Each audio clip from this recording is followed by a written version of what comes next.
if they come here. The position of Manitoba Chief says we're not going to go to Langerville Block to meet with the Prime Minister. We're not going to participate in that meeting. We're only going to participate in a meeting on our terms. They have to come here and meet us. Is that what the position is right now? This meeting is on our terms. This meeting is not on the terms and conditions that the Prime Minister or his handlers try to impose on our people to take control of the agenda. This is on our terms this time.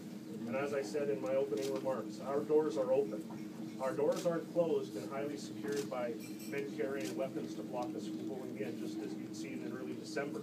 That's how we were treated when we tried to enter the House of Commons. You won't see that. You'll see love, you'll see respect, you'll see an open door, you'll see open hearts from our people who accept the Prime Minister and the Governor General elect. Chief Nefanek, I know you all support Chief Spence, but you said that your people now have power. The Ottawa War movement has proved that. Is there any real point in continuing a hunger strike at this point? Don't people have the power to do what she is doing? I brought the Manitoba Chiefs Union pipe into Chief Spence's teepee. And we loaded that pipe and we prayed. And we smoked the pipe with the Chief. Now, I don't expect everybody to understand what that means, but we will maintain support for whatever course of action she chooses at the end of the day. If she chooses that she's done enough and can come out and go home to her family, then we'll support that. But if she chooses to see this through to whatever end that there might be out there, then we'll support that as well. Chief Nefanek, you were at the meeting last year, weren't you, at the Crown meeting in January? Yes, Can you summarize what's been gained in the past year, if anything? Nothing. Well, I've observed the great work of the Manitoba Chiefs and many other regions that we've sat with. We've been working tirelessly to gain access to various channels into this Harper regime. We've made submissions to the various committees on many of the bills that are coming through. Yep. We've seen them carefully manage who they invite to the committees as they push through their bills, trying to build public support.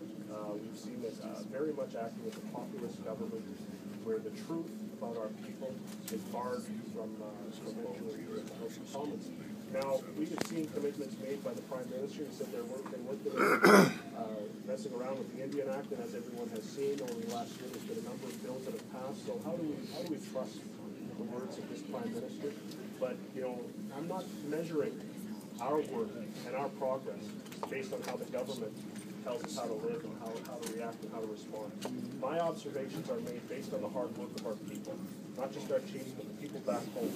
And I'm very proud, very honored to be Indigenous and Anishinaabe at this time. But are you saying nothing else was accomplished? And if that's the case, I'm just trying to read what you're saying. What kind of hopes have you got about anything positive happening tomorrow? I believe that great efforts have been made. Great efforts have been made on the part of our people. You know, we've engaged, we've had serious dialogue, and the discussions we've had through this organization, through the AFN, and as well as in our regions have been very fruitful. And they've taken us forward, they've taken us back to a more fundamental understanding of who we are. And I believe that's a great thing for all of us. The government, as you can see, very well publicized, has treated us in a very specific way. It's treated us in a way that reflects the status quo of the colonial policies that have been So what Sean Allio was saying, but the week before you guys were blocked from going to the House of Commons, Sean Allio met with the Prime Minister. So there is an open door between the Prime Minister and the First Nations leadership. So I'm just wondering what is the issue of the Prime Minister's meeting with the National Chief? It appears on a regular basis like that. That's a good question. If you want answers on Sean Allio's discussion with the Prime Minister, you should talk to Sean Allio. No legislation.